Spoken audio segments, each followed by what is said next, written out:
Hey guys, this is eManRaid819 and I'm coming to you with the deck profile of Burning Abyss. My friend Sam here, he won 5 times at our locals with it, so I thought I might as well give you a deck profile of it. Woo! Go ahead. Alright, so from the main deck, start with 3 Torghad from Underworld. Obvious, you're going to play 3 Torghad. It's Burning Abyss, come on. It's not getting anybody here. Actually, I wanted to light main deck as I played the 1BLS. I wanted to light main deck, and I didn't want to play Veiler, because Veiler's kind of bad. It's only really good if you're going first. If you're going second against Burning Abyss and they open Torghad. That's it. That's the only time it's ever good, unless you're playing Satella Knights. I lied, but Satella Knights, nah. I don't really care about that. But so for my light main deck, I play 2 Majesty's Fiend, because it shuts off Shaddoll effects, and every Burning Abyss effect. And if people want to, should also want to get over this, they have to fuse into Construct or something that's bigger than this, which is it's really hard to do when I have this, because they have to neg at least 3, because they have to use the fusion and 2 monsters that aren't going to get their effects for a Construct that's not going to get its effect to crash. So I lied, it's actually -4. So this is actually a really big power card, and if you just mill it, then it's just fodder for BLS. Also, a little tip for everybody who wants to play this deck: if you open BLS and you don't have a target and you've Wing Blast but you don't have anything else to pitch BLS, don't hold it, you will lose. Can't tell you how many times I've done that. I wish I would have pitched it. For the actual Burning Abyss, we play 3 Rubik, 3 Graph, 3 Sir, 3 Skarm, and 2 Calcab. This is actually pretty standard, except normally people play 1 Calcab and 2 Aelik.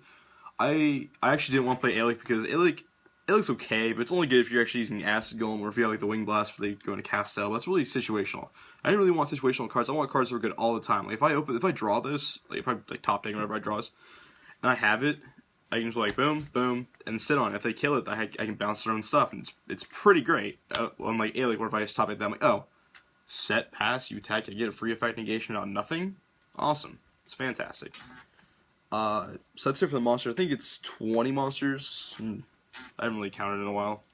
For spells, it's 3 Typhoon, and then 4 1-ofs in the form of Snatch Steal, Allure, Foolish, and Raigeki. People actually aren't opting to main deck these 2, which I don't understand why. I really, really don't.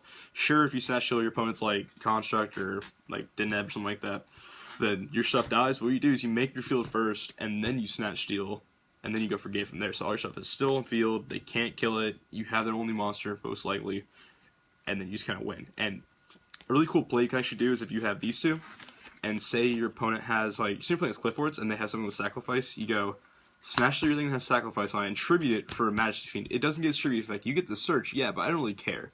Because your thing doesn't get the effect, you can't activate any more effects, and that's actually a pretty good combo for a card that's so dead against that deck where you play against them. And Raigeki is just like, it's Raigeki. Come on now, like you gotta play it.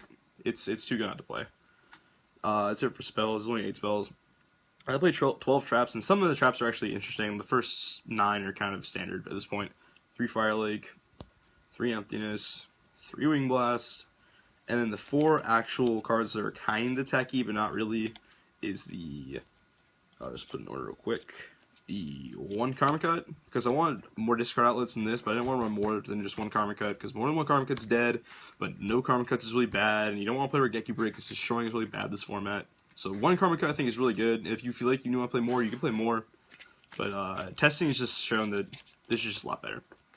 The Compulse, people are cutting this right now. I don't know why. It's really good, especially if you go second. If you go first against like Burning Abyss and they go Torghad into the Graph normal play. You can pulse the Graph, and they'll have basically a toxic monster on field where if something touches field that's a Burning Abyss, it just dies. They don't get anything, and they have to remove the Torghad before they can do anything else. It's actually a pretty big power play. Like if you're playing as Clifford and they normal summon or whatever, that's a normal summon. They can't tribute for heal. They pendulum summon. They have to normal summon again, so they can't tribute for the level 7 guy, the special summons from the deck. I can't remember his name, and saves you basically a turn, so you can go off and you can try to win. Because this is the worst matchup for Clifford ever. So if you can pulse their Helix or their Carrier, and they can't tribute for whatever that level 7 is, then you basically win next turn. Because you should have a Fire Lake, you should be able to make another board, which they can't get over. Or 2 1-ofs that I play in the deck are Bottomless and Trap Stun. People are cutting Bottomless right now because like, oh, well, it's not good against Winda, or oh, it's not good against Burning Abyss. Let me tell you, if you Bottomless a Sir or you Bottomless a Virgil, they just got set back so far, because if you get rid of one of the Sirs, that's probably the only Sir that they have, the only Sir they plan to use. So, like, if this is gone, their Dante loop is gone for now until they get another Sir, which they shouldn't unless they open really bad. And they just have multiples, in which case, then whatever, but they don't have one of them. It's pretty good. Or you hit things like Pendulum Summoning Game 1 against Clifforts. That's huge. I actually, this past Saturday, one of the Clifford players that I played in the finals, actually, but he actually beat me, but it's whatever. But he Pendulum Summoned for 5, and I flipped bottomless, and he's like, yeah, let's just go into Game 3. I'm like, yeah, that's probably good to do, because I got 2 of the level 7 guys, 2 Helix, and a Carrier.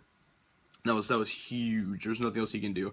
I'm actually thinking, yeah, we'll talk about that later. Trap Stun, I really wanted to play more Trap Stun, but I didn't have the space, because 40 card main deck, you know, you want to have most consistent as possible, most consistent deck of the format, blah, blah, blah, blah, blah. It's really good. If I could find the space for more, I'd play more, but I can't, so alas, this is just kind of how it's just going to be. It's really good by itself. It's a philosophy that I've learned from numerous people I've talked to. If you play a 1-of, you will draw it. You will draw it, and you will be able to play it, and it will save you so many times. That's it for the trap lineup. It's 12 traps, 8 spells, and 20 monsters, if I'm not mistaken. Yeah. You want me to do side deck now, or you want to do extra deck now? Doesn't matter. Alright, then I guess we'll just go to the non-existent extra deck. Like, honestly, the extra deck, you only need, like, I think it's like 8 cards, something like that, to win, which is, oh, I lied. First and foremost, because you're playing Burning Abyss and everyone, their mom's going to decide a Geometry against you, you get tokens. Because if you don't get tokens, they won't have tokens, and if they don't have tokens, you have to use die. If you use die, then no one's going to know what tokens you have, because I'm like, oh wait, you flipped the die, and then you're going to be called for cheating, blah, blah, blah, blah. So you get 5 tokens, you have them. Because you don't want them to flip a Geometry and them not have tokens. It's awful. It is the worst thing in the world. But for the extra deck, the only cards you actually need in the entire deck, to be honest, are the 3 Dante, 2 Virgil. Yes, you need 2 Virgil. It will come up. You will need it. 2 Downward Magician, and Nightmare Shark. These are the only 8 cards you really need. The only reason you ever need this is because late game, Torghast, or late game, Burning Abyss, blah, blah, blah, blah, go into this, attack for game. It comes up more often than you think. You almost want to play 2. But for the other filler crap, I guess, you can play, is Alucard. It's pretty good, especially if you have a Calcab that hasn't used this effect yet under it. You basically get 2 pops, it's pretty good. Engineer, never use it, ever. It's supposedly good with this and Virgil, but no one ever destroys this format, so, you know, it's just kind of sitting there. If you choose to, however, use rank up, you can rank up this into Tiras. It's not very good, but it's okay. Tempo, you actually go into this more than you think. It won me a match against the Mirror, actually, and I actually got him up to 3. I got him up to 3K because I had him and Giga Brilliant up, and this was huge. I actually got to get him up to 33 and actually beat over the BLS. It was huge. These 2 are so strong to get, especially in the Mirror match. Then there's Acid Golem, never go into it unless you have Aelik, but I don't run Aelik, so I never go into it. It's only there for BLS if you have to get over it. Zen mains, you surprise by how much you actually go into that. As for the Shadow Mirrors, you know, or the Scout Scales, or some other random crap that just happens. It's really situational, but it's really nice to have. And then Triage Levia, you never use it. It's just there for the Flexitellers, really. That's about it. This is so bad against Clifford. It's still got bad against Burning Abyss. Unless you make his first string, you know they have Torghast, in which case, more power to you. But this against the towers is really strong, and this against Shaddoll is really strong. So you can use it in damage step when any monster attacks. Like, okay, I'm going to attack with a Dante. And then like, oh, listen, I'm going to flip a dragon. I'm going to bounce your Dante. Well, no, you're not, because I'm going to negate with Levia. And then, like, if you know it's like a not like a Scarm. Oh, actually, I did. I made these 2 in the Mirror match, and I boosted up 21, and I beat over a set Scarm because I knew he had it, because he used to have it back with Dante. And I banished it, and he didn't get the search, and that's what won me the game. So it's really situational, but it comes up, trust me. Let me just put this up real quick. And then for the side deck, I'm actually, oh, I lied. English Torghast. I have to have it. For the side deck, I have it laid out in a weird way. I put it in the numerical order of how much I use things. So for the first, only 3 of I actually play is Fairy Wind. I tried it without Fairy Wind and it didn't really work. I actually lost that tournament to Clifford in the finals, which kind of sucked. But you live and learn. Sadly enough, it's a mandatory card to play unless you're playing Clifford. Obviously, it plays Spell Shattering, but it's really good. I actually resolved it for the first time in like 3 months. No, not 3 months. A month and a half against Clifford. It was pretty strong. It won me the game. It was pretty good. And for 2-ofs, there's a lot of 2-ofs. Max C, I play a third if I was going to go to a competitive, like a super competitive level, because Burning Abyss Mirror Match, you just drop this. You drop this on their tour guide, or more preferably when they special in the graph, because they're usually going to go for the graph. And then you force them to go into Dante and Detach to get you a minimum +1, instead of just going like neutral with just a tour guide and just graph and stop.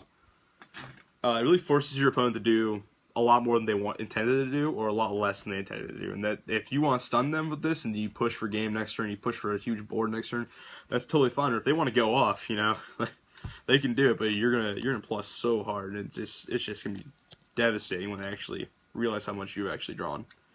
Then we play 2 Twister, Clifford. You play 1, 2, 3.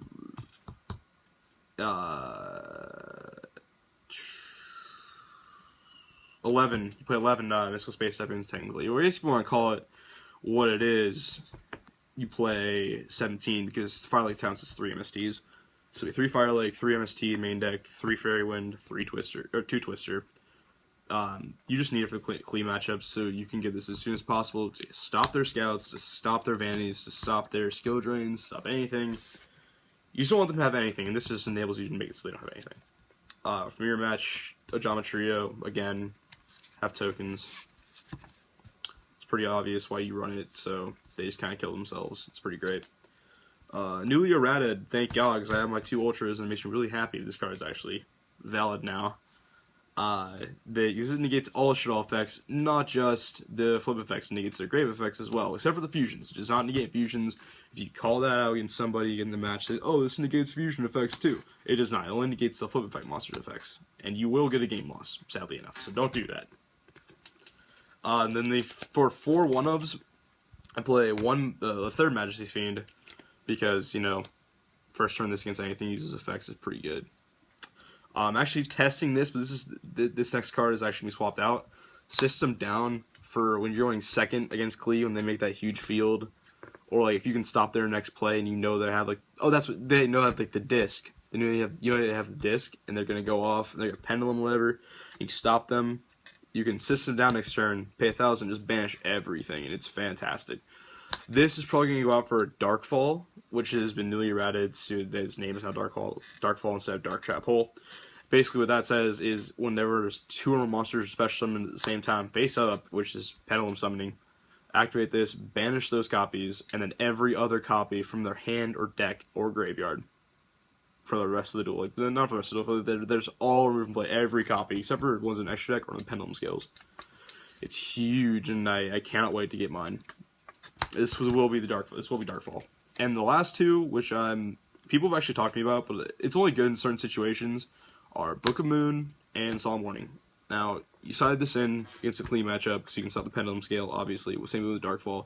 These 2 might be 2 Darkfall, but for right now, this is really good, especially when you're going against, like, Satellar Knights, when they go for Daltaros, or you get Warning that, doesn't hit field, they don't get the effect. Or if they have the Altair, you still Warning that. If you play against Rogues, this is a great card. If you play against anything except for Burning Abyss or Shells, like, you don't play this against Burning Abyss and Shells, because if you do, you lose. Unless, of course, you know your opponent's going to go Leo a lot, because you're playing Burning Abyss, and Leo just kind of just wrecks this deck. And then Book of Moon, it's in here, because it's really for the mirror match, to be honest, because Tour Guide into Graph, you Book of Moon the Tour Guide, effect, if Graph kills itself, they get a Skarm, they get Tour Guide again next turn. Doesn't really matter, they still have a dead Tour Guide on the field. So they have to, like, Tour Guide and the Graph next turn. After they've already flipped up that Tour Guide, overlay both their Tour Guides to hopefully mill a Burning Abyss, maybe, I guess. It forces them to neg really hard, or if they go like Special Summon, you Book of Moon the less important one, like, especially the Skarm and the Sir. You Book of Moon the Skarm, the Sir dies, doesn't get the effect, and then they're just kind of like, well, I lose, yay! So yeah, that's everything. And it is a 15 card side deck, by the way, in case everyone's wondering. Any closing remarks? This deck's good. It's better than Clifford's by far. It's gonna be better than Clifford's by far when the new set comes out. Like the Banisher card, whatever it is. It's gonna be fantastic. It's gonna continue to be fantastic, even if it gets touched in the ban list. Torgai could go. I don't care. This is the best deck ever. Best deck in the format. Best deck for the next 4 formats. Also, Necrons suck. That's it.